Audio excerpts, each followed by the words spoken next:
ذالکا یہ من انباء الغیب یہ خبریں ہیں غیب کی، نوحیہ ہم نے وحی کی، الیک طرف آپ صلی اللہ علیہ وآلہ وسلم کی۔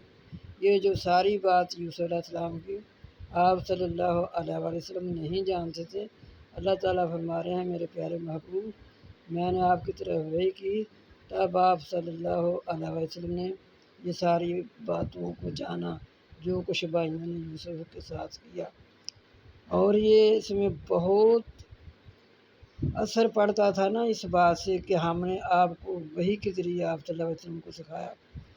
تاکہ جو مکے کے لوگ تھے ان کو پتہ تھا کہ آپ صلی اللہ علیہ وسلم کسی اسکول میں نہیں گئے، کسی کے پاس نہیں گئے پڑھنے کے لیے، تو آپ صلی اللہ علیہ وسلم کی طرف واقعی وحی آتی ہے، جس وجہ سے آپ صلی اللہ علیہ وسلم نے یہ ساری باتیں بتلائی ہیں۔ اس طرح ہی حضرت مریم کے قصے میں بھی اللہ تعالیٰ نے ایسے فرمایا تھا کہ میرے پیارے محبوب نہیں تھا ان کے پاس جب وہ کلمے ڈال رہے تھے، تو اسی طرح اللہ تعالیٰ نے ادھر فرمایا کہ میرے پیارے محبوب یہ ساری غیب کی خبریں ہم نے آپ صلی اللہ علیہ وسلم کو وحی کے ذریعے سکھائی ہیں، اور نہیں تھا وما کنت لدیہم اور نہیں تھا تو ان کے پاس۔ ایسے بیان کیا ہے قصہ جیسے کہ آپ صلی اللہ علیہ وسلم ان کے پاس تھے، کیوں کر ایسے بیان کیا ہے کہ ہم نے وحی کیا آپ صلی اللہ علیہ وسلم کے، اور نہیں تھا تو ان کے پاس اذ اجمعوا